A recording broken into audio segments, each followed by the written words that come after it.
Leeds, Leeds, Leeds. What is happening? Welcome to Working Hours, an oral history podcast about a place called Leeds, a time called now, and an activity called work. Working Hours wants to record 1,000 loiners over the course of this, the most important decade in the history of the human species, and ask them about what they do all day and hear how they feel about it. My name is Simon, and this is all my fault. My mission here is to try to map out what my city, Leeds, a city that has declared a climate emergency, did during humanity's biggest emergency. On Working Hours, we hear how loiners have, are, and will be coping with our multiple and expanding crises during their day-to-day working hours. Can we turn things around? We'll find out. To tell this story, I need loiners like you, dear listener. I need people in Leeds or people from Leeds to come on this podcast and just tell me what they do all day and let me record how this affects us. Thank you for listening. What did you want to be when you grew up? Yes, good question, Sam, to start off with. I was mad on football from an early age, so I always had the idea that I might run out into Elland Road one day and play for Leeds United. So a footballer was the pipe dream. But I did love football. And I probably didn't push myself as much as I should have done. I'm not saying I would have been good enough to play for Leeds, but that would have been my ideal job. But I think when I was asked at school, at secondary school, I wasn't sure what I wanted to do. I think that was, footballer was kind of a primary school. At secondary school, it was. I always used to say, well, I used to say something that my dad's job was. Like he was a catering manager. So if they asked me what I want to be, I just used to say, oh, well, I want to be a manager. I didn't know in what industry. I just thought, yeah, that sounded a good job. But yeah. Neither. I didn't make it into the football arena, unfortunately. But that was the dream. So, did you go straight into work, or did you go on to study? Yes.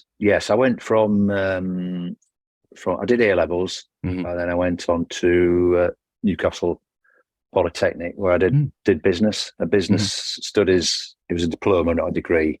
But it was specialising in retailing and market research, consumer behaviour. That was a good grounding for kind of the career that I did eventually take up. You're listening to Series 4, Episode 22, and to my guest, Richard Henry.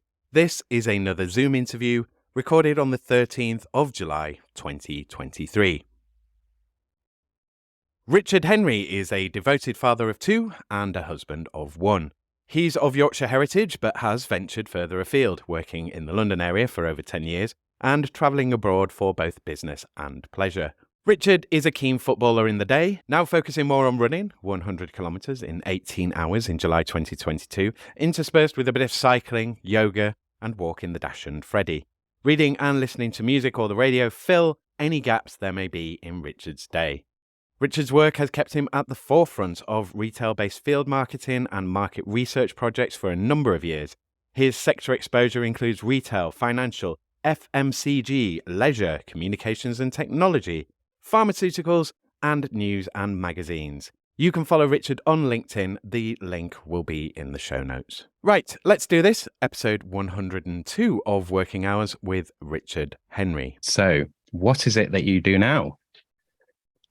Yes, I work. I've got my own business, so I'm self-employed. Got a limited company, and it's market research, and that covers a whole kind of host of topics. But primarily, it's all about getting a handle on service. The types of project that I run could be customer interviews, so it could be talking to customers about their experiences of servicing shops, hotels, restaurants.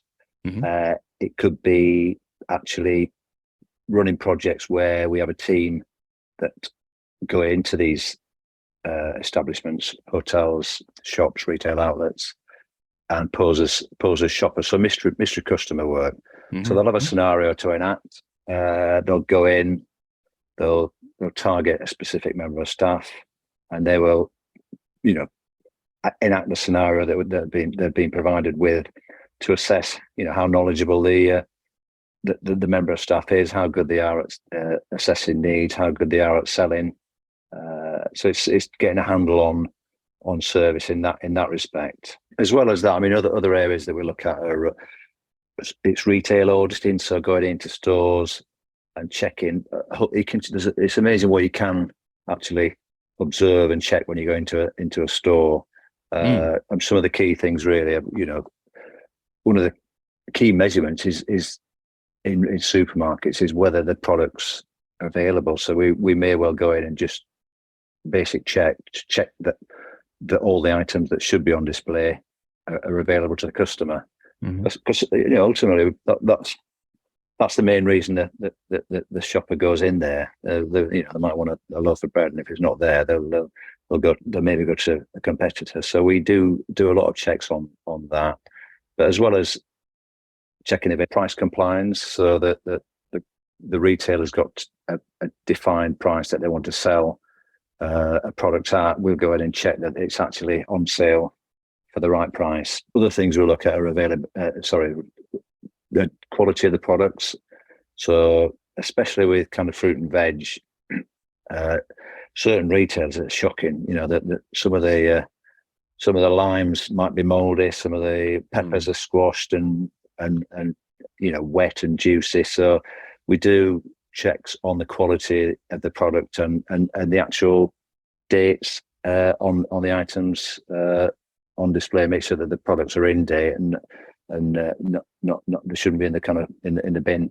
So it's really anything that's observable. Also look at health and safety issues. Is there a blocked fire exit? Is there a pool of water on the floor that hasn't got a warning triangle? It could be a potential hazard for a customer. So that's the kind of the line of business that I'm in at the moment. Some of the clients that we work with, it's a lot of retail clients. So it could be some of the discounters, could be some of the main supermarket groups, but also, it could be a betting shop, it could be, a harvester restaurant, it could be anything really. Anywhere where there's a service. We've even done work in funeral parlours. Sending teams. I've actually done one of these myself. I did it a few weeks ago. I went into a place locally and had to enact a scenario. I was asking about prepaid funeral plans. And to be honest, you don't really think about all the potential options that you've got when you're planning your own funeral. It was a really useful exercise. They're asking me what song I wanted, or specific songs that I want played at my funeral. Did I want a horse-drawn carriage? And it's really interesting. So hopefully that kind of gives you a flavour of the line of work I'm in, Simon. It's varied, it's interesting, it's sporadic in terms of it can be full on. It can go quiet. That's just the nature of the beast. So I'm guessing, is it largely chains and so on that would be the customers? Because I'm guessing sort of smaller operators generally are not going to have the money, and also don't necessarily have that distance between kind of the higher ups and the design and the kind of cold face, as it were. Yeah, it is pretty much the big retailers and the big operators. But having said that,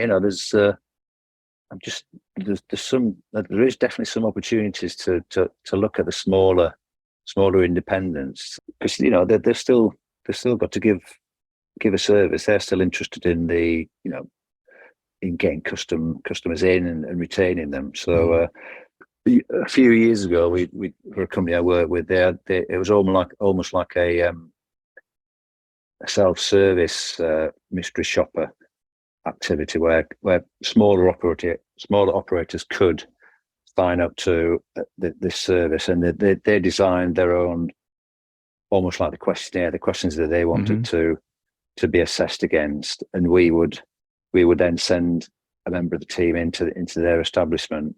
So it was a more cost effective way of operating. So I think there's still an opportunity for some of the smaller retailers to get involved in something like this. Definitely. Yeah, and I mean, it's, if I was being cynical, there's an aspect of you could kind of like, well, isn't that kind of just checking up on the staff? But it's also, it's giving an experience that you can't get from the business, because it's how does the business come across? Like, how, it's not just, are we doing everything that we say we're going to do? It's like, does this work for people? Does, are we ticking the right boxes in terms of the experience and what we want to give people? You're right. I mean, it's an independent snapshot, really, of how they're operating, and how well they're delivering against their kind of their targets, their service. So it could be a once in a month snapshot. But if you start looking at that, if they get visited every month, you start building up a trend. Every quarter, every half year, every 12 months. You then do build up a good picture of how specific stores operate in a specific area, managers operating, specific regions operating, and the company as a whole. But I think it's important that it's important to get this a handle on how staff are performing. But I think it's important as well to involve the staff in the process, this assessment process. So I mean, some projects that we've worked on, not recently, but a while ago, we involved. We almost like had we had customer focus groups, where we talked to small groups of maybe 8 to 10 customers, just to get their view on what good service looks like. We also talked to groups of staff to get their perspective. There may be some kind of common ground between the two, but there may not be. So if you look at both of those elements of a project, you can then hopefully come up with a common, list of kind of assessment areas that you want to include in this type of project, and then at least the staff have had some involvement. They've got some buy-in in the project, and it's not just a case of the guys in head office or in the boardroom, instilling this project upon them. They've had some buy-in themselves. So that's how we like to kind of set a project like this. So it's not always feasible. There's cost implications, obviously, to it. So that would be the ideal, really. You talk to the staff, talk to the customers, then go out, measure, feedback, and revisit and keep monitoring over time. Yeah. So I'm going to move into the questions, because I'm intrigued as well with the next question. So yes, how did you get into it? How did this come about? Yeah, no, it was purely luck, to be honest. Purely luck. I mean, I was working in Dewsbury at civil service, at the employment service, and I'd been there probably about five or 6 years. And I just thought, I kind of thought, do I want to be doing this, for the rest of my working career? Start in an office, because it was quite, what's the word? Not soul destroying, but there's some sad scenarios, some sad stories that we had to deal with, people that were really, really struggling. And I did quite enjoy having to deal with those kind of situations, and I do care a lot about people. I found it quite stressful sometimes. So I mean, there are other factors as well that I just thought it was time to move on. So I was obviously buying, when they used to advertising, put jobs in the paper. I was looking in the Yorkshire Post one evening. It was probably about 3 or 4 line, very small advert and I think it was entitled retail consultant, something like that. Send your CV to address. It was an address in Criggleston near Wakefield. So I did that. And then I got a call from somebody based in Harrow. They said, "Oh, thanks for your CV.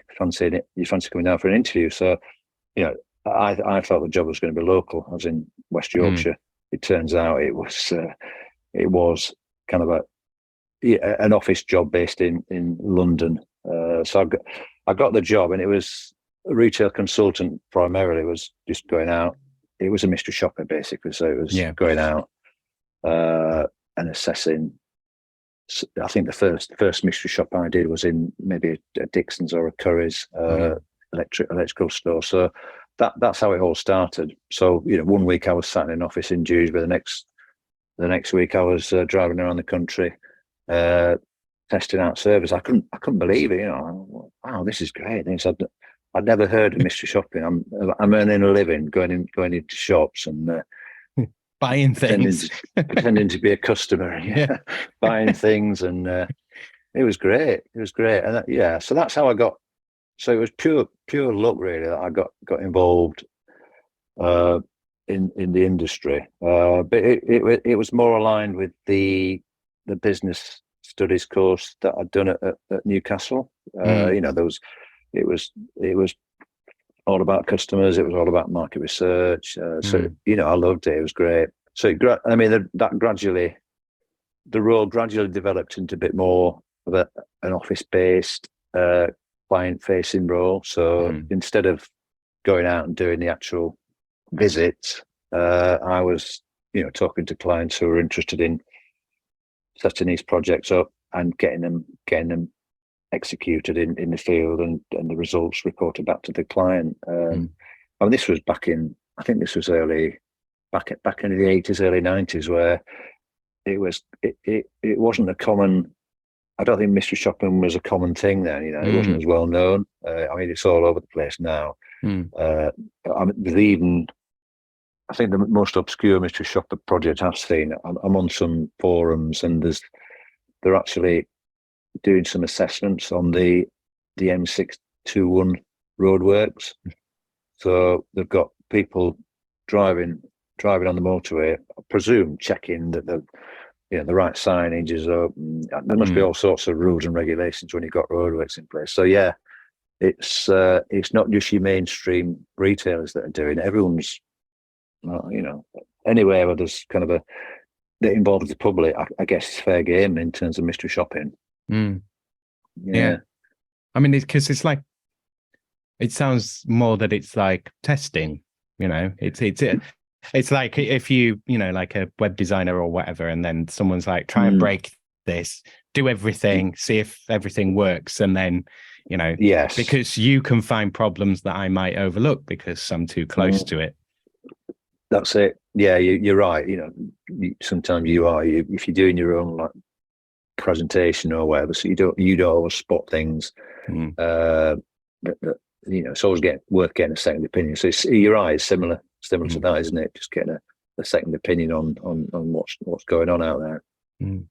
So that's how I got into it, and I've been involved ever since, really. So yeah, it's served me well. It's never a dull moment. You obviously enjoy it to still be doing it. So yes, yeah, I do. I do. It's. I think we might come on to this later on. I think there's some elements that I'd like to see different about my role, but I'd say, but it's not often I dread going to work. On Sunday morning, it's not often I'm dreading the kind of Monday morning. So no, I do definitely enjoy it. Simon, it's great, and it's. At the moment, I'm doing more. I'm getting out and about a bit more than I used to do. Although I do deal with clients, I'm doing some of the work myself. So I'm out and about in stores. I'm talking to customers, and that's my forte. I love talking to people. It's amazing what kind of stories you get told when you all you want is a postcode, for example, from a customer, and they start giving you the ins and outs of their life. So it's interesting. Yeah, well, I can attest to that from doing this. Yeah, I can imagine. And plenty of customer service roles. I mean, you're not wrong. Like customers, some customers won't say 2 words to you, and other ones will give you their entire life story and the life story of everyone they've ever met. Yeah. I'm not, I'd say 99% of the people, if I'm ever doing any customer research, which I do a fair bit of, 99% of people are great. They've got the time of day to give you some feedback. You get the odd 1%, but obviously you can't rise to that. You've got to be professional. You might think things to yourself about that particular person. Obviously, you can't utter anything to them. But yeah, most people are great. I'll tell you what I have noticed though. I noticed that I was doing some work in Greenwich, and I think there's a hell of a lot of people that obviously wear AirPods nowadays, and that's quite a nice, convenient excuse to not stop and answer a few questions to a person on the street. But I mean, I think doing the work I do, I feel as though I'm more receptive. If anybody asks, it stops me on the street, I'll definitely stop and give them the time of day. And I do fill in a lot of surveys online. If there's any surveys, customer feedback surveys, I think it's important, to give feedback.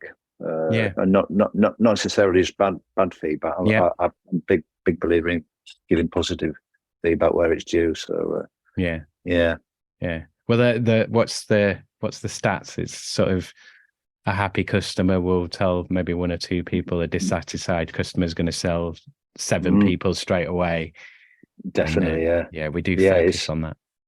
It is something like that, isn't it? So yeah. So no, it's all interesting stuff. So before I move into the other questions, I just want to ask you about sort of taking it on and going into business for yourself. Right. Yes. So how did that kind of come about? Was that just, I've been doing this for ages, I know the market, I know what I'm doing, I don't really want to be working for someone, I want a bit more control, I think there's space there for me? Or were you just like, I'm going to do this and then stumble through? Yeah. It was, I mean, I'll be completely honest here, Simon, it wasn't something I'd ever thought about. It was, I got made redundant, and there was an opportunity to carry on doing some work with an old client of mine. So I got made redundant. I finished on the Friday. Then on the following Monday, I was kind of up and running with the work with this client. So it wasn't something I ever thought I'd do. This was about 6 or 7 years ago now. So, but yeah, it's tough. It's tough. It's not easy. Sorry, Simon. Our dog just walked in. That's okay. We've had plenty of dogs on so far. yeah. So yeah, it was just it wasn't a conscious decision, but it's definitely, although it's tough, it's just given me a lot more time, flexibility with the family. I mean, my son, I've got 2 sons. One's 20, one's 14. But I've had time to, for example, walk the youngest one up to school most days. In the morning. I've had time to go and watch his nativities. I've had time to, go and watch him on the sports day. So I think those elements, it's difficult. It's probably not as difficult now because people working from home. But I've had a lot of time with the family that I may not necessarily have got if I'd had an employed role working 9 to whatever. Yeah. It wasn't always 9 to 5. It was 9 till could have been 9 till 10 in the evening sometimes with the roles that I had. But so yeah, it's been good in that respect. But I guess the downside is you're in charge of your own destiny. You've got to make sure you get the work in, keep the work coming in. So yeah, it's got its pluses and its minuses, I guess. Was that? I mean, obviously, you kind of fell on your feet initially there. Yeah. As you had to start looking for customers and so on, how was that adjustment for you? Was that something that you had any experience of before, or were you able to just kind of go off, people recommending you because they'd worked with you before, or was this like, how do I do business development? Yeah, I mean, I'd done some of that in previous roles anyway, so it wasn't anything new. And we did, we did get recommendations based upon this project that we got initially. So we did get, new clients on the back of that. So I think going back to what you said earlier on, if you do a great job, you get customers on the back of that.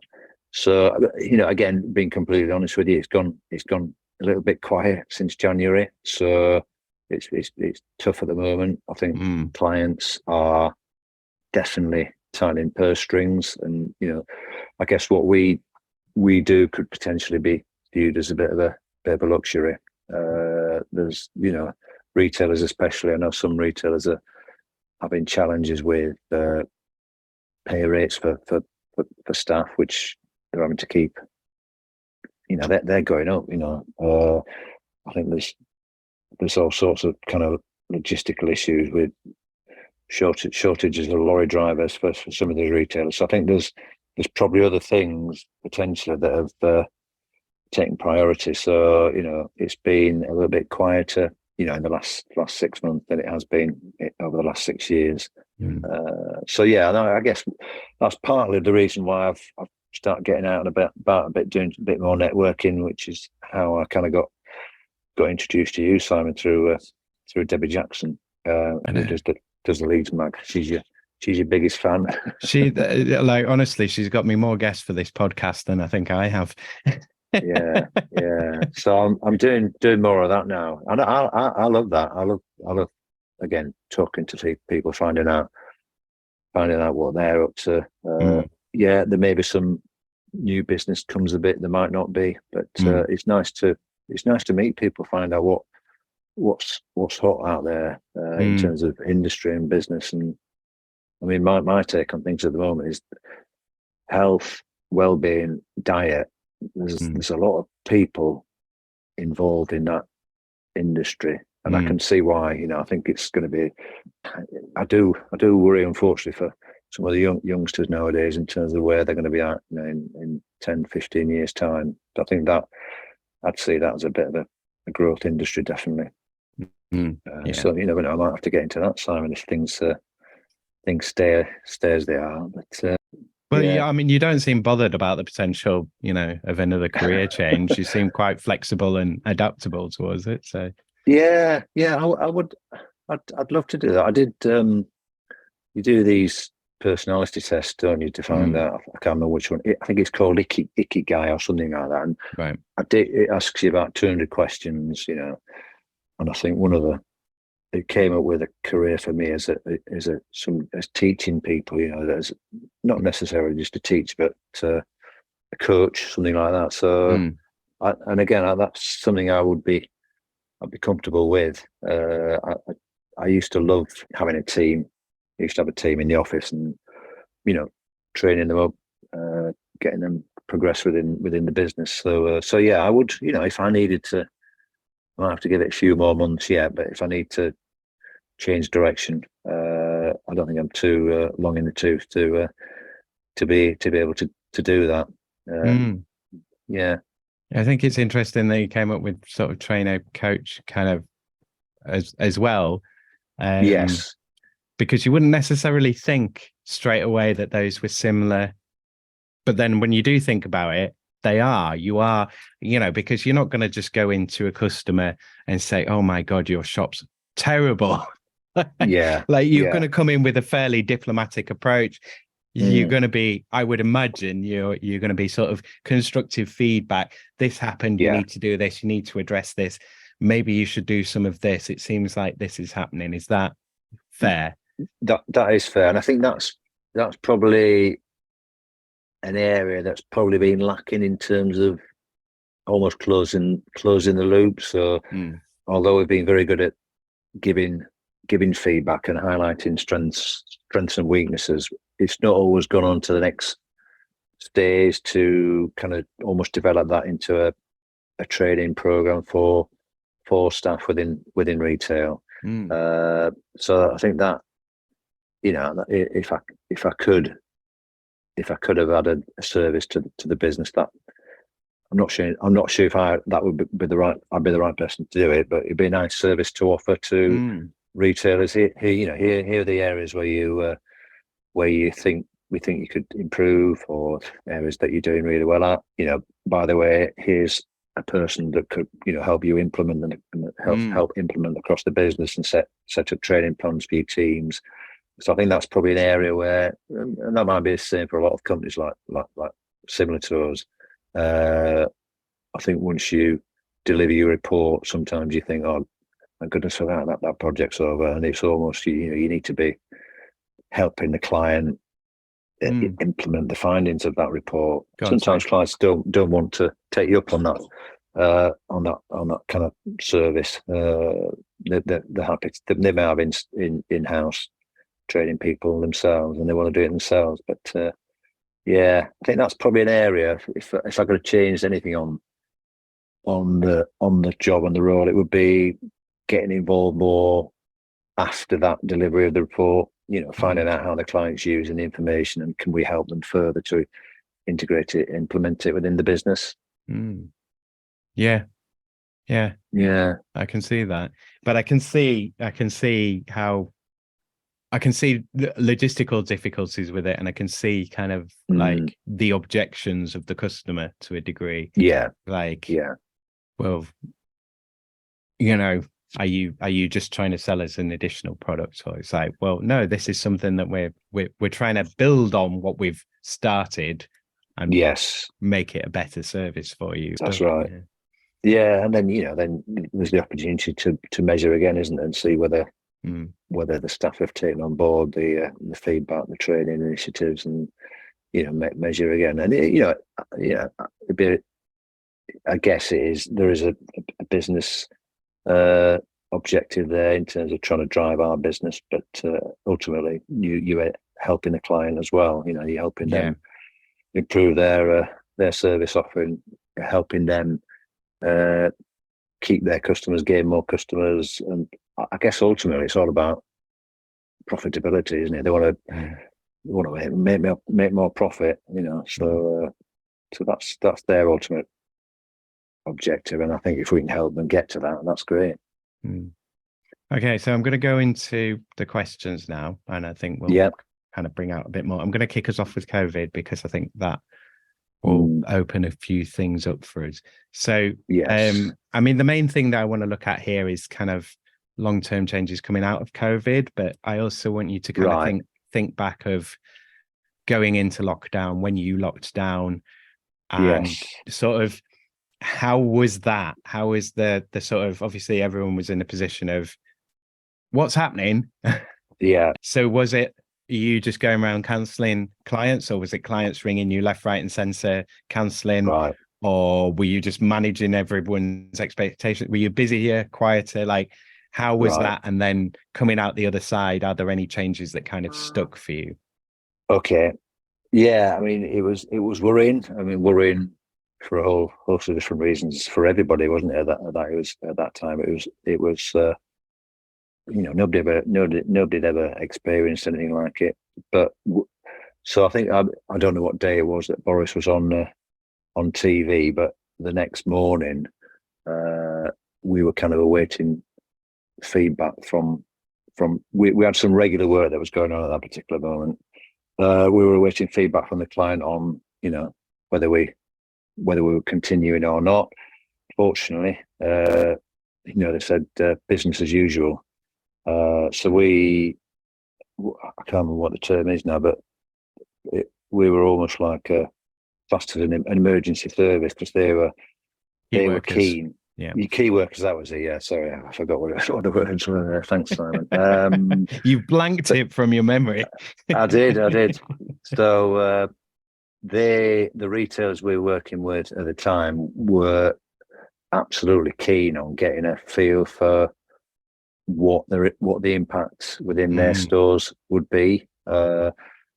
Primarily availability. What was going to happen to the shelves because of COVID. So, funnily enough, we were busier, as in there was a lot more work to do in the stores because there was. Whereas I think I'm not sure if these figures are spot on, but typically in a store that's got 3,000 products, there might be normally 60 missing. We were finding, I think the most we had missing was 800 out of 3,000 products. So that's almost a third of the store was emptied because of the supply of the products. People weren't working to get the stock to the stores. So although we were busier, we were spending longer in store. We were spending longer queuing up to get into stores. Remember when you had to queue up to get into stores? It seems weird, doesn't it? All that now. But it was weird then as well, to be honest. Yeah. It was really surreal and dystopian. So yeah, but there was more work involved in getting the same amount of money, to be honest. So we were definitely working harder for the same amount of buck at the end of the month. But having said that, I felt lucky that I was still working. It could well have been they just cancelled everything. So yeah.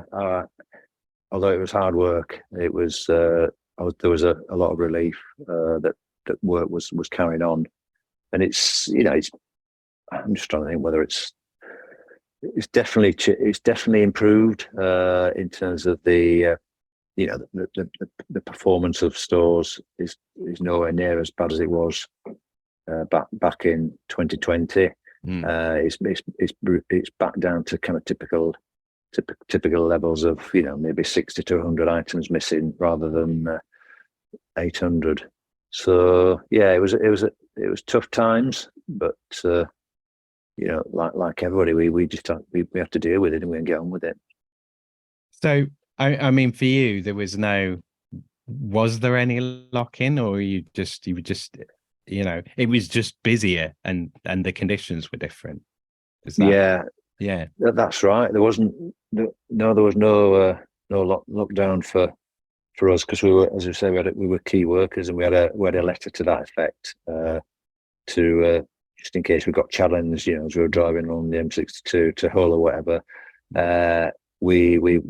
It was business as usual, and I think we've still managed to get, because we had a certain number of stores to cover every month. There's a team of people working on this project. I don't think we missed many stores still, even though we were spending longer in there, longer doing the reporting, So I think we still managed to deliver to the client, which I think they were over the moon at.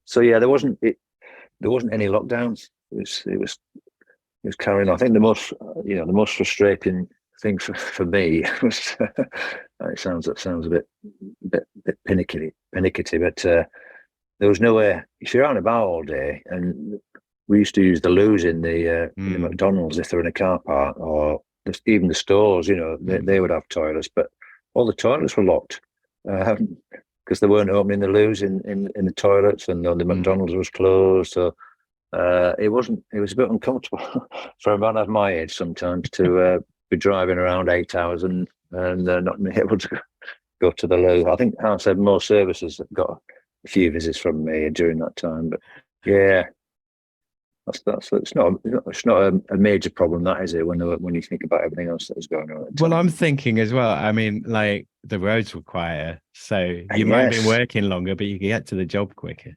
It was amazing how quiet it was. Yeah, like when everyone came back, must have been like, who are all these people? Why are they here? yeah. It was weird wearing the mask as well. I mean, I wear glasses, so So you could know, never see because it just steamed up straight away. It did. And you've got to try and read the code on some of these like price cards to get the code. No idea when your glasses are steamed up, and but you did get used to that, didn't you? You got used to the mask, and I felt a bit. It was a bit weird, when you didn't have to wear them. It was weird going in there and not wearing a mask. If you see anybody with a mask on nowadays, it does look strange, doesn't it? Not as strange as it did before. No. Because before it was like, very, very occasional. Now you'll still see the odd person. Yeah. But yeah, it is. But it does stand out because it gone from, like everyone wearing them to nobody wearing them. That's right. Yeah. Yeah.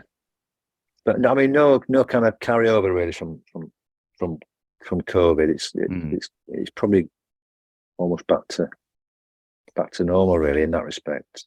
So did you because obviously one of the other things that I would talk about during COVID, because it was big at the time, it was a big concentration on health and well-being and mental health, all that kind of stuff. Yes. Did you get any of that, or were you too busy working? Did you ever say to yourself, look, I'm doing too much here, I need to kind of slow down, Right. Because even though it's business as usual, you still have a disaster essentially going on around you. So that must bleed into the work to a degree, or did you feel it didn't really sort of register for you? It was just like, nah, the job's still going, keep doing the job. Oh, to be honest, I was just so pleased that the job was. That you had the work, still going. That I did my utmost to kind of keep it business as usual. Yeah. So I'm still not sure whether I actually got COVID. I never had a positive test, and I never felt that unwell. So I was quite lucky, really. If you consider, you go into these stores day in, day out, and there's however many people in the store at a time. The fact that I don't think I ever suffered from it. Again, you never know for definite, do you? But so yeah, I was probably just relieved that I still had the opportunity to kind of get out there and earn and keep the business going, really. So fortunately for myself and my family, we could continue. And you're right, physical, mental well-being is important. And I think if it would have got to the stage where it was having an impact, I would have tried to do something about it. But it didn't ever get to that point, fortunately. So, I mean, you said earlier on in the conversation, it's been a bit quieter this year. So was it slowing down last year, or was last year an uptick, or was it just kind of the same? Has it been kind of at a steady rate, or have you noticed upticks in growth or, descents? I mean, we were aware this was going to happen, to be honest, because there was discussions with one of the clients about reducing the level of work. So we used to, for a retailer, we used to go into all their stores every month, and from I think it was July, August last year, they wanted to gradually reduce it down. Not for any reason, nothing to do with the service we were offering or anything wrong that we were doing. They were automating their systems in store and at head office. So instead of a member of staff having to walk around the store to almost say, we need 3 cases of cucumber, 3 cases of tomatoes, their system could automatically work out that they needed those items in store. So it's primarily due to the automation of their ordering system, which took away the responsibility from the managers, from the staff within the stores. So they didn't feel it was appropriate that we were still monitoring them, checking up on the staff on of checking their availability, because they couldn't influence that. It was down to head office.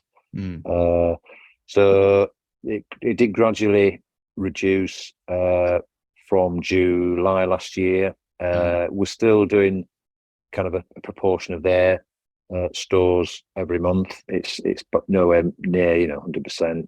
But we're still looking at the availability still. Again, it's probably just as a second check on that their systems working correctly. So we will still check that, but we're doing quite a bit more on product quality, health and safety. Maybe if there's any litter in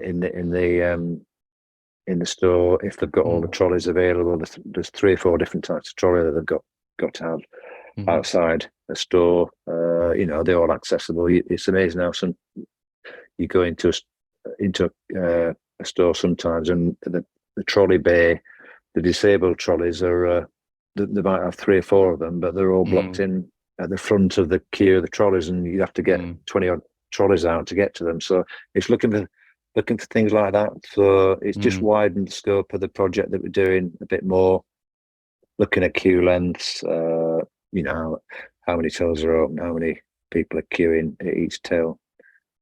So yeah, it wasn't a surprise that the level of work was going to drop. We've known for a year, so we have been trying to plug the gap. We've been doing some work with one of the co-op groups, looking at their processes within store. So it's not a mystery shopper project as such. It's there's an element of that, but we are looking at looking at the processes in store in terms of have they got all the relevant kind of documentation up to date for health and safety, for fire checks, for alarm checks. So it's a bit more of a room branch investigation for the store, making sure that they're doing what they should do, that they're ticking the right boxes. So that's not a massive project, but that's just a newest project that we've been working on. But yeah, always up for discussions. If there's anybody out there listening that's is interested in chatting about customer service research, mystery shopping, we're hungry but not starving. So yeah, we're always happy to have a conversation. And there will be a link in the show notes. So we'll move on to Brexit. Has your work changed at all since we have Brexited? And if so, how? Has it got better, worse? Is it neutral, or you're doing more of one thing than you did before, or less? Or what's it been like? Yeah, you're right. I mean, to be honest, in COVID, there could have been an element of Brexit that was impacting on items getting into store. I'll be honest with you, it's not had a massive impact. Brexit. I think there's been issues at certain times where, I'm just trying to think of an example where stores have been struggling to get a certain type of product like tomatoes. There was a time 6-12 months ago where you couldn't buy any tomatoes in this particular retailer that we look at, and they've got, it's not just you common old standard salad tomato. I can't believe how many different types of tomato they've got in stores nowadays. I'm guessing there might be 12, 13 different types of tomato, and they didn't have any. So there have been, I think there've been some issues. I think a lot of it was due to lack of lorry drivers. There was big issues maybe a year or so ago getting people to drive the trucks to stores, because I think that traditionally there were a lot of the drivers may well have been from Europe, and I think there's been, and I don't know the ins and outs of all the legislation, the rules and regulations, but I think it was more difficult for those to carry on doing that work. So I know some of the retailers were offering kind of big incentives for people to come on board and start driving trucks to supermarkets. So I think that's where the biggest impact was. It was on lack of lorry drivers, which had an impact on certain items getting into store. But it's, again, as I probably mentioned earlier on, it's definitely settled down. So yeah, I don't. It's been a huge impact. Other than that, Simon. Yeah, which is good. I don't know what's further down the line. I don't know. Still not sure where we're at with Brexit. Have we got it done or not? I don't know. But Boris did it, and he's not going to lie to us. No comment. So yes, there might be a few surprises. I've almost forgotten about Brexit until you asked the question.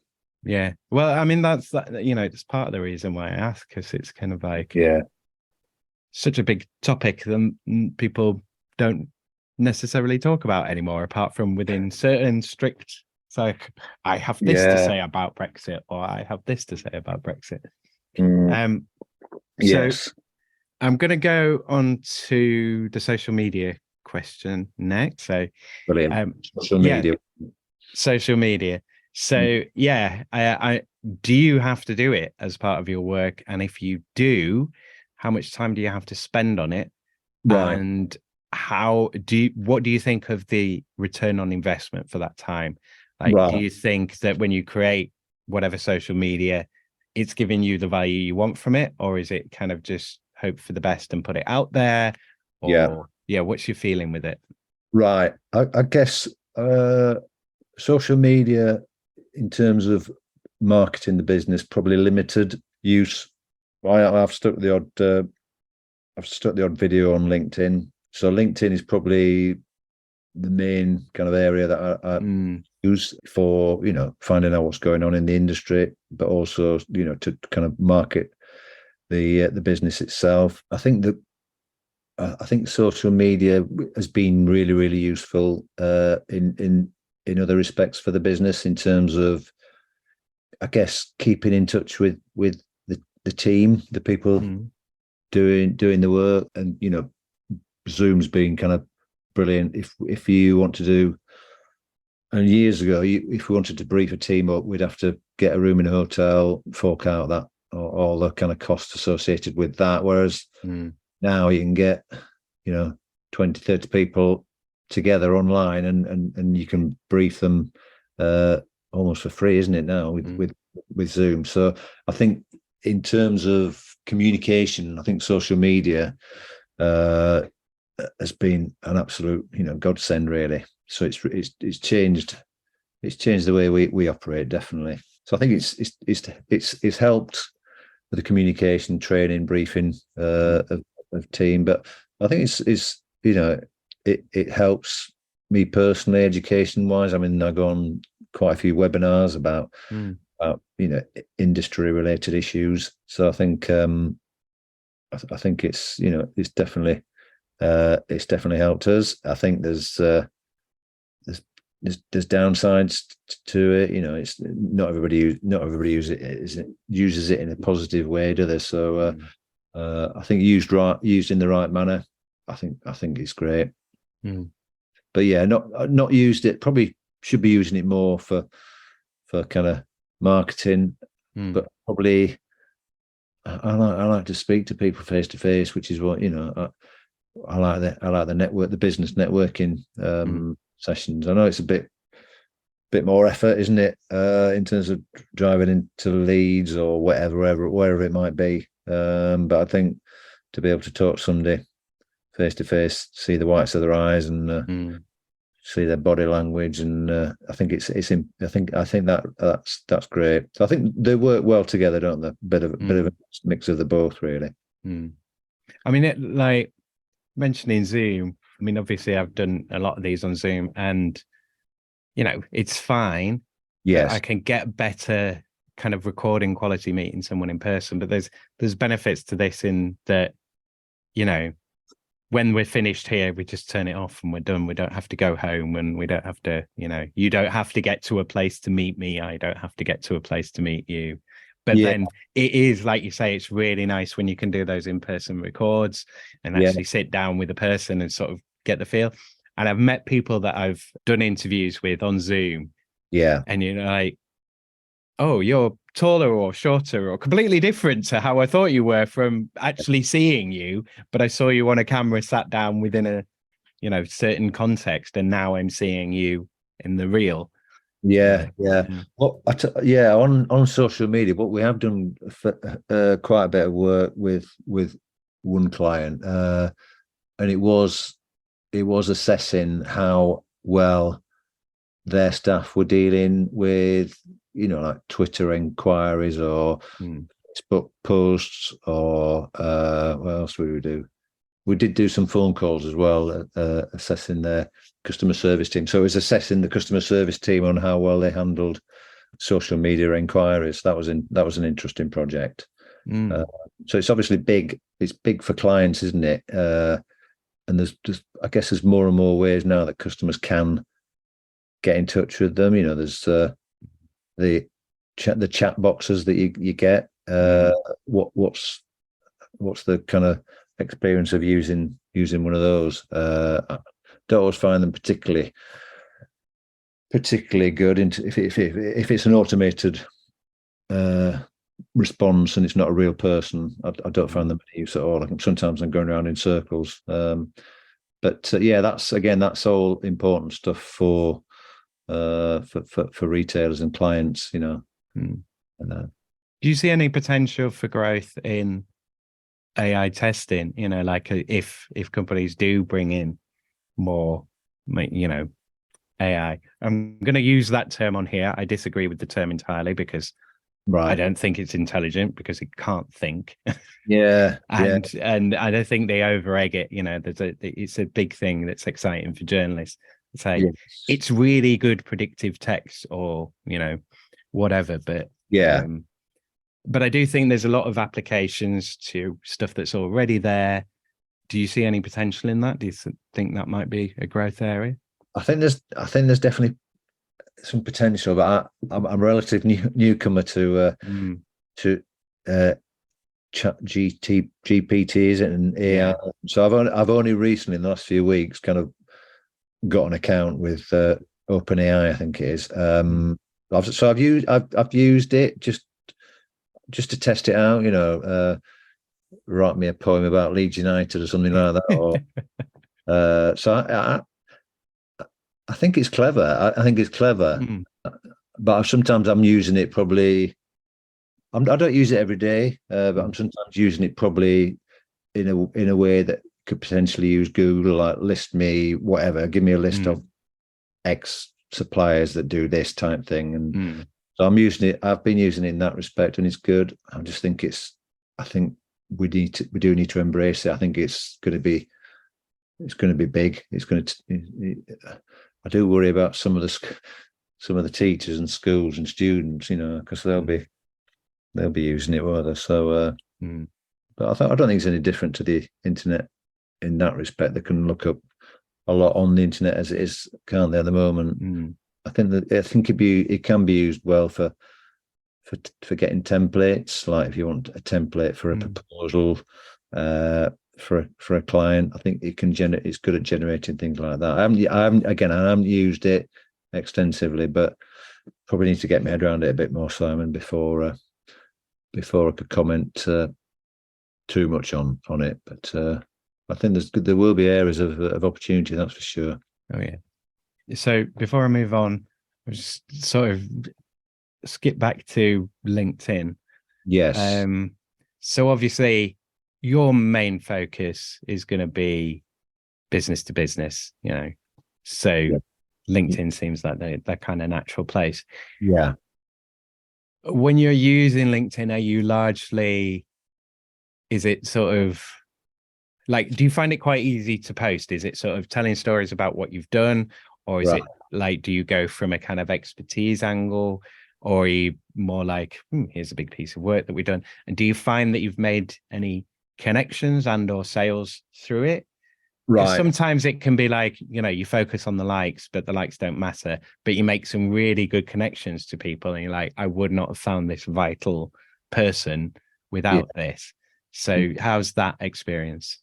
Again, I'm probably not as proactive on LinkedIn as I should be in terms of kind of blowing our own trumpet. Again, it's something that I probably need to do more of. I did do almost like an online like a video CV, just telling people about the business and what we do and about me, which did get, I can't remember, it did get a lot of views, a lot of kind of comments, but you don't know how long people are watching it for, do you? It gives you the views, but I think there are some stats somewhere that tell you how long people have been watching it. So that, I guess, that's probably the main thing I've done on LinkedIn. I've put the odd post on there. I've commented on other people's posts. I think it's that's sometimes a good way of grabbing attention. Liking or commenting on people's posts because they think, well, who's that Richard Henry? I might go and have a look at what he's all about. So that has happened. No, again, completely upfront. No business has ever come through LinkedIn yet, but again, partly that could be down to activity or lack of. I use it. I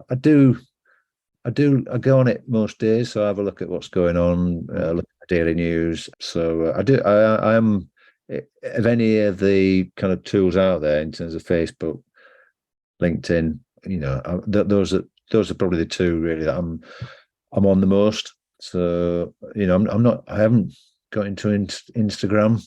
Maybe again, I don't know whether there's an opportunity there. YouTube, I think, would be better for right. Yeah.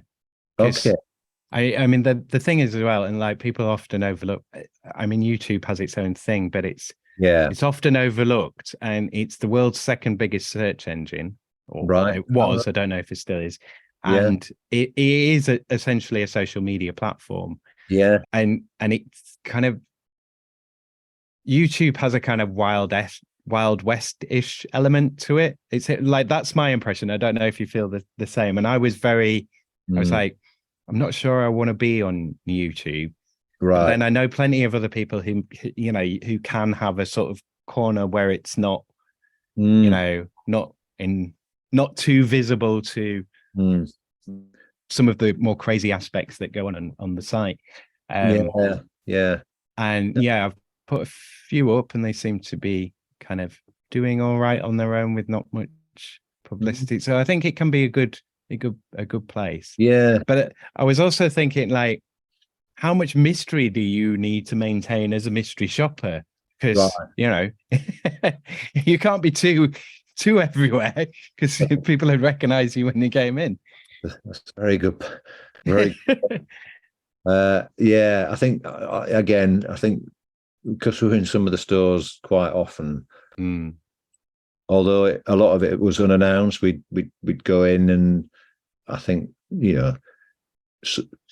people get to know you. Other staff do get and you can't do anything about that, unfortunately. But I think some of the staff do actually go to the level of checking CCTV footage, so they might get a report for 1 month, and they'll say, right, look at the date and the time that report was done. Then they'll check the footage to see who it was that did the audit. But I think sometimes the elements that we're looking at, it's sometimes too late for them to impact on them. So you still get an accurate measure of how the store's performing. But I think there's definitely opportunities to. I've never thought about YouTube. It's a great idea, that. So I think there's definitely some areas where we could start being a bit more active on social media. I have got some videos on YouTube, but they're all kind of non-business related, more family and social. So that's a good idea, that. Yeah, I mean, because it does. I mean, counterintuitively, Instagram was kind of my go-to place, because it seemed to be like, from my impressions, seemed to be like the place where the audience would be. Yeah. But then it's like, well, you're going to an image site for an audio thing. Yeah. It doesn't quite work. Yeah. Odd. No, that's a good point. So I'm going to jump straight into climate change. I might whiz through these next few questions. So so climate change. Leeds is a city that has declared a climate emergency. So within your work, is there anything that you can do about reducing impacts, raising awareness, or mitigation, adaptation, anything like that? Is it something that you consider, or does it not sort of come up in the work? Right. I mean, it's a good question. I mean, I'm probably as guilty as anyone that not doing enough. Is recycling helpful? That helps, doesn't it? I think. Yeah. But other than on a personal level, I try and do what I can to do things from a business perspective. I've not really, in terms of trying to help. I'll be honest with you, I've not done a great deal. I think I've been impacted a little bit by it sometimes, and again, just it's going back to stores and how it's impacted on them. Especially I think when you get extreme heat, which we have had over the last couple of crop failures. Yeah, that's right. And even the wars going on. There's a lot that impacts on us, and it's by no means anywhere near as bad as what's going. The impact on people that are in these countries where there are wars. But yeah, I guess when there's extreme, especially when there's extreme heat, that does have a massive impact on what people buy and what goes off the shelves quicker. And again, it's like the barbecue stuff. You won't find any burgers or burger buns or hot dog rolls easily when the weather's extremely hot. So I think, I don't know, that's a bit of a loose connection, but it has impacted to a certain extent in that respect. But yeah, I probably need to do. I need to do a little bit more. I mean, it could be feasible that I could borrow my son's scooter and use that rather than driving around. But sometimes I do work in Leeds quite a bit. I do work in Hull, so I'd struggle to get to those places. But there are places locally that maybe I could get the bike out and go around on the push bike rather than driving around. I mean, like you say, I mean, you say you sort of try to be as low impact as you can in your personal life. Yeah. From a business perspective, I mean, like, is there anything that you could do easily that you're not required to do? I mean, it's come up a few times that for some people, it's just like, we've done everything we can. Now there needs to be, like, without regulation, without the kind of regulatory support and support at a larger level, not much I can do. I mean, it sounds like that's somewhat the case with you. I mean, you could go onto the trains, but then issues with the train. It's just like, you might not get to the client. That's it. That's it. At least if you are driving around, you're facing your own hands, than kind of any potential issues on the roads. But you're right. I think there's potentially, there's potentially more that could come from above in terms of government, local government, to try and almost force, is that the right word, or encourage people to do more themselves. I haven't got a clue what that looks like, but it did show.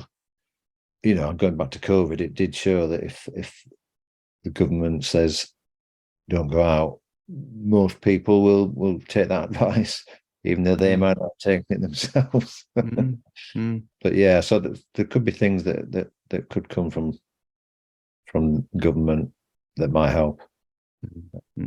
I mean, like, for me, the major thing on that is that like you say, that most people and most businesses try to work within the rules and regs.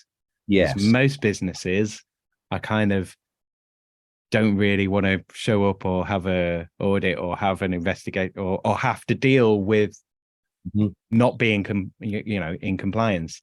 Yeah. But then there's always other businesses that will cut corners, will do this, that, and the other, and they will always exist. Yes. But there's a tendency for them to kind of, in times of pressure, to kind of bring you down to their level, because it's like, I have to do this because otherwise I'm not going to make I can't be competitive if I don't change this, or so like you could, like you say, you could get the bicycle out, or an electric bike or whatever, and go to clients, but then you have to factor that in. You have to factor the costs and the logistics and everything of it, and whether you're fit enough to cycle all the way there, and how much time that's going to take you, what condition you're going to be in when you reach the client, and all of these kind of things. So if the situation is designed more to help you, then it's easier for you to make those changes. Yeah, definitely. And I think that there's a lot more cycle lanes than there used to be, isn't there? Making inroads. But you mentioned the trains. I think it's just it's not great, is it, at the moment? I mean, my wife's booked to go away down to Kent next week. So originally it was a Thursday to Monday. There's a train strike on the Thursday, so we switched the ticket to Wednesday. Had an email a couple of days ago saying the train that she was due to get on is now no longer running. Try and get on another one, type thing. So at least they're giving a bit of notice, but it's just hit and miss, isn't it? And you pay an absolute fortune, don't you, for a train journey nowadays? For a train journey that might happen. Well, that's it. And might get you there. Yeah, you might get there, but you might not get back. But there's always room. There's always things more you can be doing, isn't there? Sometimes it's just taking the time to have a think about what that looks like. But there's also lots of things that you can't do, or So I think that's an issue in itself. So I'm going to go on to the change question. So if you could change any three things about your work, you can be totally wild with this. You can be absolutely practical. You can use all three. You don't have to use all three. Right. But if you could change any three things about your work right now, what would they be? Yeah. They're not kind of wild and earth-shattering, these, but it's fine. I would. I think some of the challenges I've had over the years have been where I've been let down by people. Not necessarily recently, but we used to operate like using a big team, like a field team, and it was quite. It was a common occurrence that somebody was supposed to be doing some work in kind of Dundee, for example, and they've got to visit 6 stores, and the deadline is X, and it was quite disappointing how many times you got let down by people that didn't do what they said they were going to do when they were supposed to be doing it. So I think if there was a way of improving kind of reliability for teams, external teams, I think that would be a wish that I had. But certainly, being let down by clients, clients who we've been talking to projects about, and we've done a lot of preparation and put a lot of time and effort into preparing proposals. We've had a verbal agreement that they're going to go ahead, and then you start asking the question, okay, can we start having a conversation in a bit more detail about what the project entails, when we're going to be doing it, and you'll email, you'll ring, and you get no response, just kind of ghost, and you go quiet on you. And this has happened fairly recently, and I did eventually get some response. I think I got an email saying, well, sorry, I've not been in touch, the project's on hold. Why not let me know that, when I sent the first email or I made the first phone call? So And do I think the project's on hold? I'm not sure. I think there's put some potential internal politics going on. I think there's a new boss gone in, so I think the project might not happen. But it's just a time when we probably need a project like that. I've been strung on for kind of a couple of months and hoping it's going to come in, and the word is that they will be in touch as soon as they know when the project's going to go ahead. But which means for you, no change in status. Which means I still don't know. I can't plan. I can't. Yeah, that's right. And I know that's your problem. That's not a big thing for them, is it? That's not a big thing. It's a huge. It's a quite big for a small kind of organisation. It's a small company. So I think if we had more honesty, more reliability, and those are values that I kind of like to work towards or work with. That would make my life a lot easier on the work front. Definitely, that's 2 in 1 there.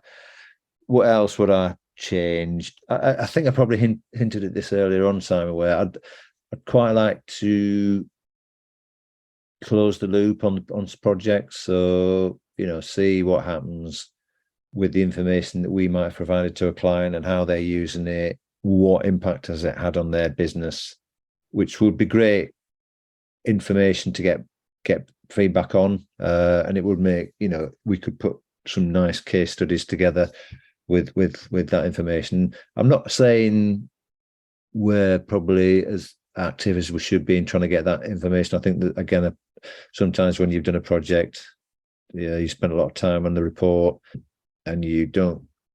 I'm not saying everything we do is spot on. You might get somebody querying something at some point, but when you've sent the report off and you don't get any questions or queries about it, you're sometimes so relieved that that's the case. You don't always want to kind of follow up and say, right, okay, what's the next step? How can we implement that? So I'd try and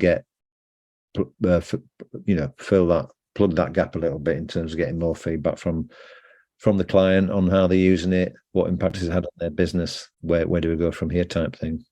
And then what else? I think the nature of the business is a lot of the work we do is ad hoc. So if I could get more kind of longer term projects on the books, that would be kind of take a lot of pressure off, and you could plan a bit better. Again, it's just getting those types of projects in. But even though we did have a long-term contract with somebody once, I think it was a 5-year contract, some regular work, and that really helps. But even though you've got that contract in place, there's still kind of clauses within the contract that means that they can pull out at any moment, as long as they give you 3 to 6 months notice. And unfortunately, that did happen. I think we were kind of 2 or 3 months into the contract, but I think if we could get more continuous, longer term work in, again, rather than just kind of ad hoc project here, project there, that would be a great help. So hopefully that gives you a few kind of elements there that if I could change things for the better, that they would be what I would choose. I mean, I get would I be wrong in thinking that with retail, because it's quite a dynamic market. It's it's mature, it's stable to a degree, but there's a lot of fluctuation of what's popular, what's buying, how well a particular company's doing, who's shopping where, this kind of stuff. So it does change a lot, even though it's the same beast. But yes, it seems like, I suppose, there's a lot of variance in it. So it sounds like something like a long-term contract can be quite rare. It's just something that people want to do, but then they kind of do it and go, oh, hang on, we've changed our priorities.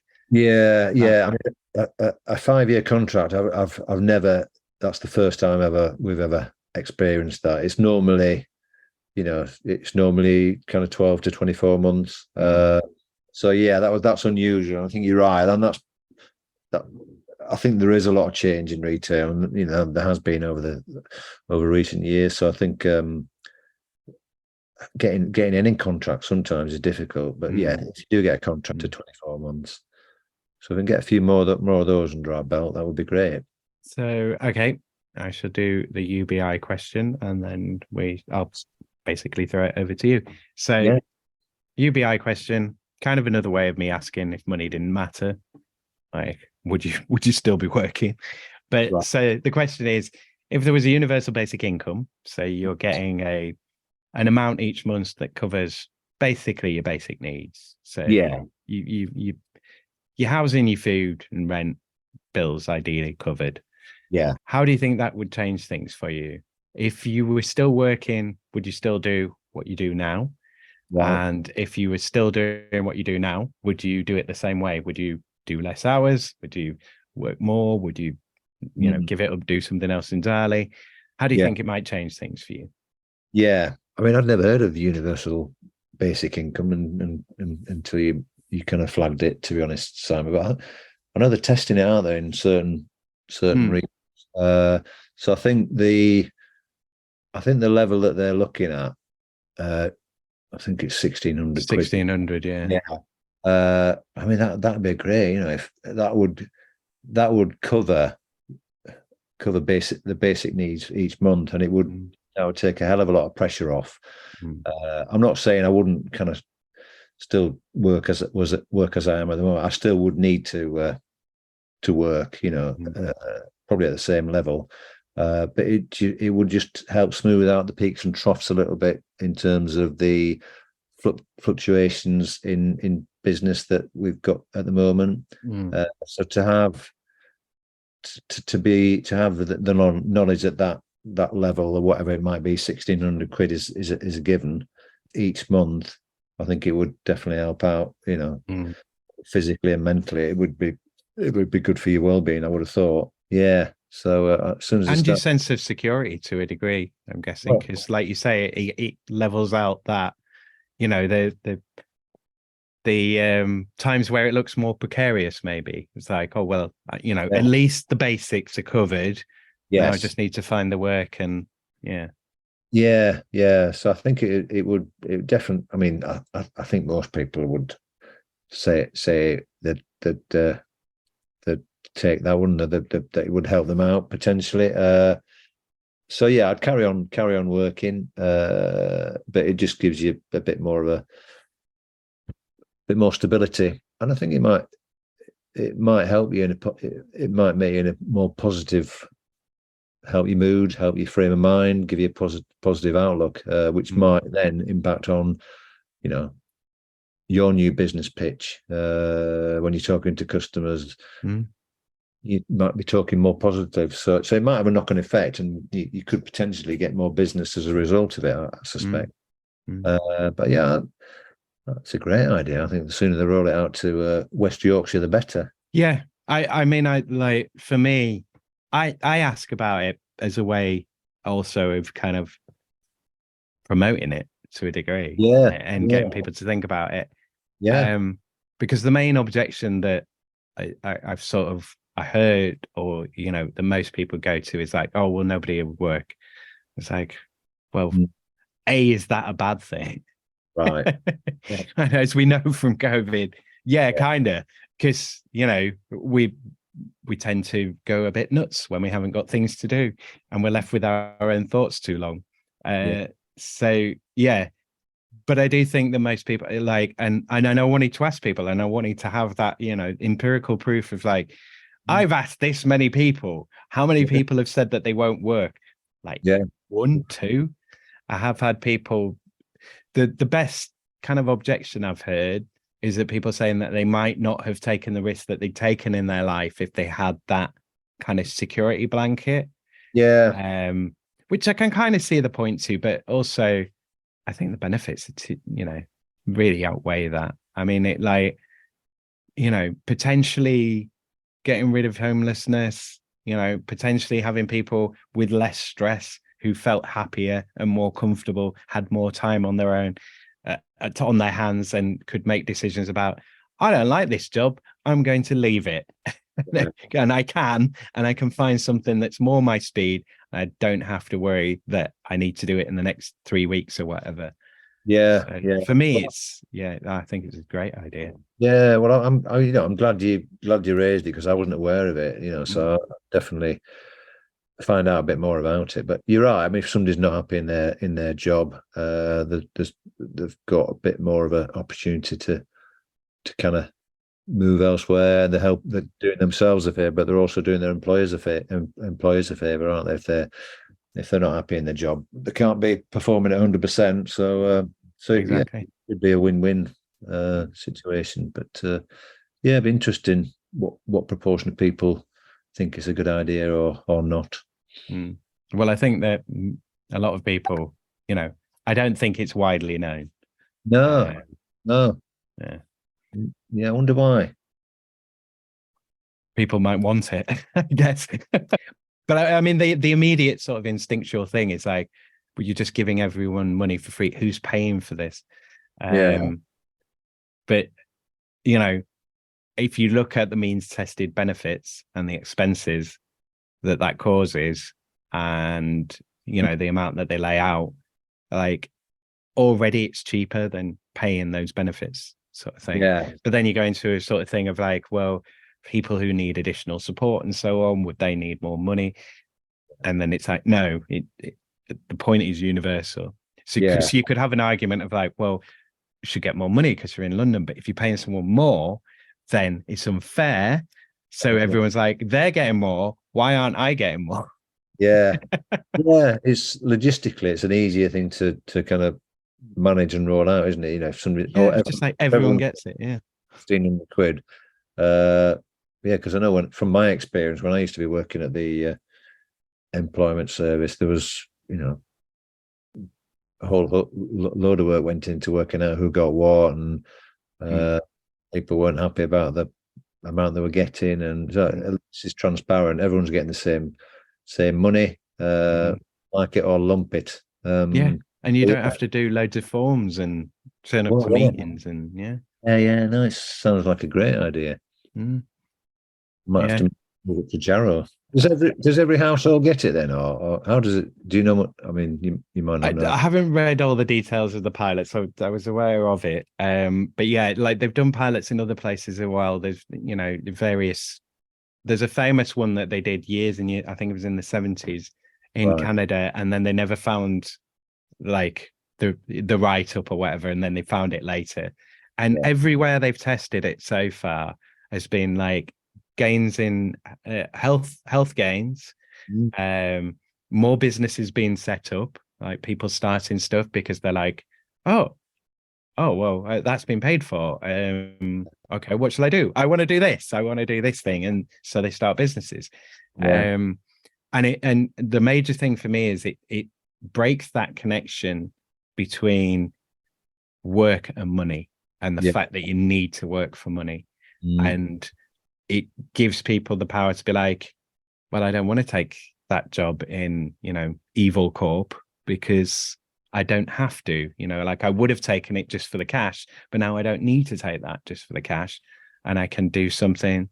I can go clean up the park, for example, or I can plant a forest or whatever. But it's that, because for me, there's so much work that needs to be done, but there's no money in the work that needs to be done because no one's paying for that work. So it's like, how do we get that sort of stuff done? Like regenerative work and natural restoration, or even infrastructure work, or, like making things work better, or I think it could help in so many ways. No, it sounds great. I'll keep an eye on that one, Simon. So this is the point where I throw it over to you. Now, I want to kind of go back to Debbie Jackson, because you mentioned this in the email of like where you met at the networking event. So if you want to tell us where that was. Yes. Okay. Right. I'm just trying to think now. I got recommended the this networking session from another networking session.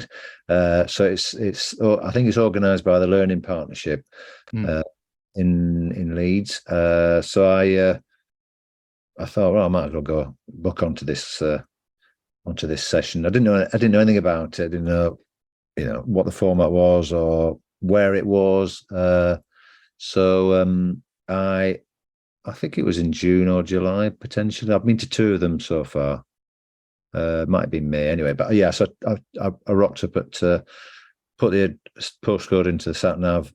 Took me all the way through Leeds to Holbeck, I think it was, and drove down this road, and it was the old logo for Montague Burton's was on the side of this building, and I couldn't believe it because it's where my dad worked, and I've often wondered where this building was and whether it was still standing. And I've talked to my brothers and sister about it, asking if they knew where it was, and I don't think they were too sure. But so yeah, I parked up at the side of this building. I just couldn't believe go, and there's a blue plaque outside, and so it was about 50 odd years ago that I think I was probably last in that building. I remember going to see my dad. He was the catering manager, a chap called Peter Henry, if anybody knows him. The only other name I know is a chap called Arthur Ellis, so I think he used to work with my dad. But it'd be great if somebody remembered Peter Henry. He was the catering manager at Montague. Yeah, so I was that was great. The fact that this networking session was being held there, and that's where I met Debbie, who told me all about her magazine that she does in the Leeds Mag, isn't it? And she gave me a copy, mentioned about you, Simon, the podcast and the challenge that you've got, and I had a read up about you in the magazine. And that's how I've kind of come along. We're chatting today. Really, I wanted to help you out. Achieve your goal, but this is the first podcast I've ever done, so I wanted to just see what it's all about. So yeah, it's interesting, isn't it, how sometimes fate, there's a bit of fate there, isn't there? And the thing I remember about the Montague Burns, I don't know how many times I went, but they used to run a sports day for children of the people that work there. And again, I don't know where. I think that must be near the existing building. There might have been some fields there. And I just remember they used to have kind of footballs, blue and red footballs. I think they used to give out to the kids. So yeah, it was quite emotional, to be honest. Going back there, I took photos of these blue plaques and kind of immediately sent them to my brothers and sisters and said, "Hey, guess where I am." So yeah, I've been back since. I'll probably go back. I can't go in July, but I might go back to the August one. Yeah. So I said in my email back, my late great Auntie Elsie, she worked in Burton's as well. Yeah. And she went to stuff for years afterwards. Like all the and various Wallace Arnold holidays and trips to whatever, and God knows how many, I know people know, but I don't know off the top of my head how many people they were sort of employing at their heyday, but they supplied loads of uniforms for, was it the First and Second World War? I know they did the Second World War. They were huge, massive employer. Yeah. It is a massive building, to be honest. I can't believe how big it was, but it looks as though it could do with a lick of paint, to be honest. But it must be difficult to maintain that big building. But yeah, that was a bit of an interesting backstory there about how kind of I met Debbie and got onto this podcast. Yeah, and that sort of whole weird thing of like, oh, this building, this resonates for me. Oh, how bizarre. Yeah. I mean, I haven't had a look around. I've been to two or three of the offices, but it'd be interesting if it sparks any memories. I've started wondering. I vaguely remember being in the basement and there was a snooker table, maybe where the canteen was, but I've not had a look around the building yet. But I'd love to at some point. But yeah, so Yeah, I don't know. I like you, Simon. I don't know how many people were there, but there must have been a few thousand. Yeah. People. So if They- you know people and you're listening to this and they worked at Burton's, let us know. yeah, it would have been the 70s, I reckon, when my dad was there. But yeah, let us know, definitely. Because I mean, like so many people in this city will have relatives who work there, or Yeah. Yes. So as I say, this is the point where I do throw it over to you properly. So is there anything that we haven't covered or haven't touched on that you want to kind of talk about? Firstly, I'll say, where can people find you? Right. Yeah. I am on LinkedIn, Richard Henry. Other than that, I haven't got a kind of a kind of a URL or whatever you call it. So yeah, I'm on LinkedIn. That's probably the best place to catch me. That's the one I use most for business. I've got the usual Facebook, and I'm on Twitter, but I don't use them. I don't use Twitter as much as I used to do. So LinkedIn is your best bet. Happy to have a conversation about anything. Burton's, football, business, whatever. I mean, the only thing I wanted to kind of talk about outside of what we've been going through, Simon, is it's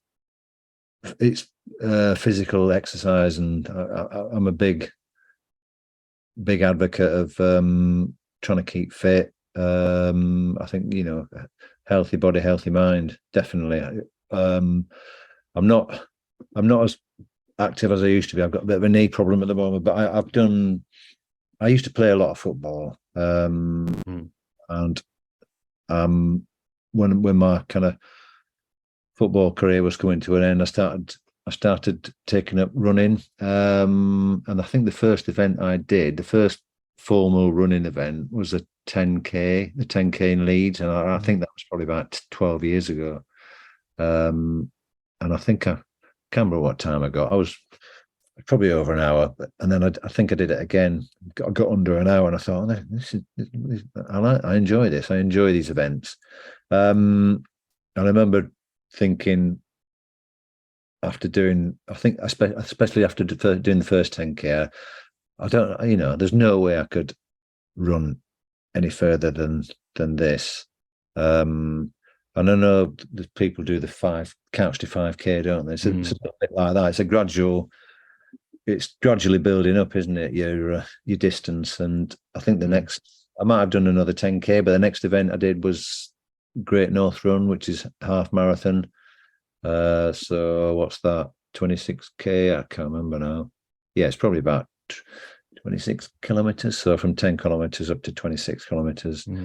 And I did gradually get up to doing a marathon then. I think the first marathon I did was the York Marathon. I've done the York Marathon twice. I managed to get into the London Marathon through a friend of mine. His wife worked at the NSPCC, and it was the year that they were sponsoring the London Marathon. So we got a team, I think, of 10. I think it was 10 people together, and we had to raise 30 grand between us, so 3 grand each. I'm not sure if we quite hit that target, but so it was a great way to get into the London Marathon. And that, I think, I've done Chester Marathon, I've done a Manchester Marathon, I've done a few other marathons, but I think London is probably the best one I've done in terms of just the fact that you're in the capital, you see all these sites, big crowds. Yeah, well, that's it. I think the crowd, it's unbelievable, the fact that these people have stood there for however many hours just cheering strangers on that, never. But the fact that they're doing that really, really helps. Yeah. So I think for the support and the course, London was my favourite. And then I think not through choice, but through a friend of mine, got into going into an ultra, which is, I don't know what the definition of it. I think an ultra is anything over a marathon. So that's scaring me already. yeah, I can't remember what the distance was. It might have been 30 miles, something like that. And then gradually, I think the last event I did was it was 100 kilometer course down south, which is 60 odd miles, I think. I'd be lying if I said I ran it.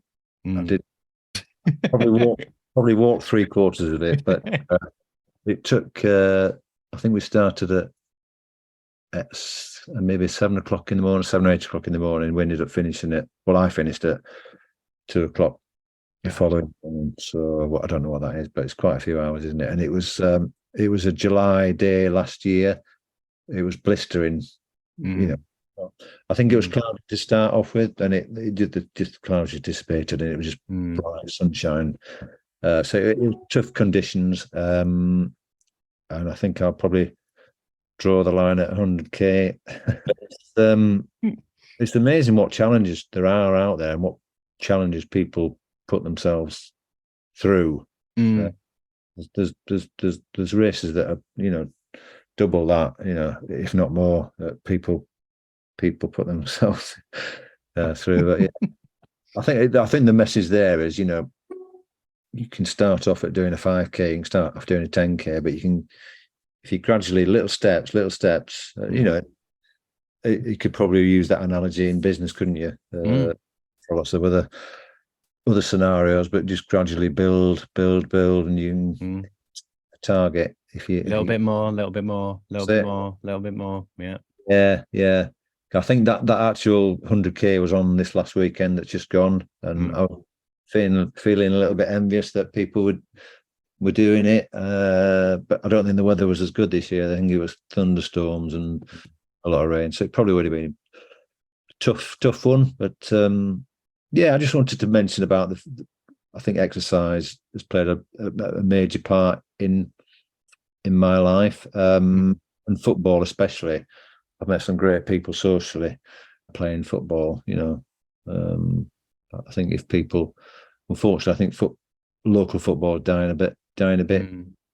Youngsters are not participating in it as much, but it's a great way to meet some excellent people. And I think the social element is as important as the physical element when you're in a team.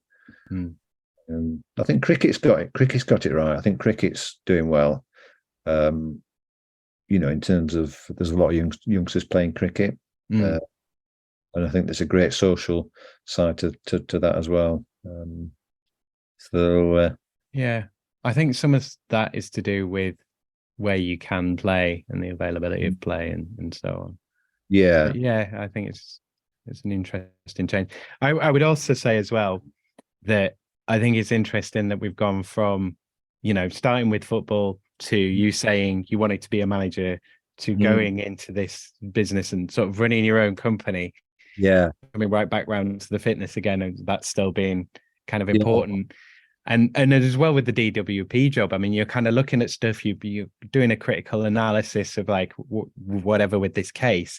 And then the job again gives you that, you get the ability to go out and about. So you're doing something with a bit more variety, but you're still using those critical skills. So there's I think there's always a through line as you go through this. Well, I mean, you can draw the connections, whether they're legitimately or not, but you can always kind of go, oh, these dots kind of join up. And I think it's quite interesting as we go through. Yeah, no, it's probably not not a bad area to finish on that, is it? You're right, Simon. But I'm really pleased I've done this. I think, I'm glad I kind of, because I didn't have to get in touch with you, but I thought I want to help you achieve our goal, but at the same time, it's a new experience for me. So I've loved chatting to you, and thanks for setting it up and taking the time. It's been great. No, it has been great. Thank you very much for taking part. And yes, you heard it here first. And it wasn't scary or anything, was it? It's like, tell you what, it's not. It's just, I think it's just like, it is just like having a conversation. It's just a chat, yeah. We've never met before, have we? But no. Been chatting for a couple of hours now. And hopefully you might get a client or two out of it as well as a bonus. that'd be a bonus. But I think what would be as important to me is if anybody did remember my dad. I think that would be. My dad's no longer around, unfortunately, but if anybody does remember Montague Burton's catering manager, Peter Henry, from whatever years, I think it was early 70s, I can't remember now, but that would be an absolute blessing. The links will be in the bio, so you can get in touch directly, or you can drop me an email. And if you don't know my contacts by now, God help us, because I say them every episode. Yeah. So no. I'm gonna, unless you've anything else to say, I'm gonna stop. No, I think that's everything from this, and I think you've asked the right questions, and hopefully I've given some decent responses, Simon. So thank you. Yeah, no, thank you. Thank you again to Richard for being my guest. Thanks as always to all my guests, and thanks to you, Leeds, for being my subject. If you're in Leeds or from Leeds, if you are Leeds, then please come on the show. Yes, I am speaking to you. I still need to find 898 loiners to interview, so being a guest is the greatest help. You will enjoy it. 100% satisfaction as far as I know so far. Remember to like, share, follow and subscribe to Working Hours, and please consider supporting Working Hours financially with either a regular or a one-off donation of any amount. You can email Working Hours at workinghourspod@western-studios.com. Okay, that's me. Work for peace and plan with kindness. Cheers, ears. Take care out there and be kind to each other, Leeds. Working Hours is produced, recorded, edited and published by Simon Treen for Western Studios Leeds Limited. The music was The Bees from Chopin's Etudes, which is in the public domain and was taken from museopen.org. Follow Western Studios Leeds on Facebook at facebook.com/Western_Studios_Leeds and on LinkedIn, linkedin.com/company/Western-Studios. Western Studios Leeds will help you realise your podcast for only £25 for an hour of podcast work. Need podcast production, recording, editing, or any podcast admin doing? Need it all doing? Do you want or need a podcast host or co-host for your podcast project? Then get in touch with Western Studios Leeds Limited. Email makemypodcast@western-studios.com to get your podcast made. I am available to third sector organisations, small to medium-sized businesses and individuals who want to make podcasts or create other digital audio content. Want to make some fundraising case studies? Want to show off your expertise in your field? Want some help creating your show and format, or just some support learning to podcast and getting going? Whatever your podcast needs, get in touch with Western Studios Leeds. Go to western-studios.com and use the contact page to drop me a message about either Working Hours or about your own podcast project.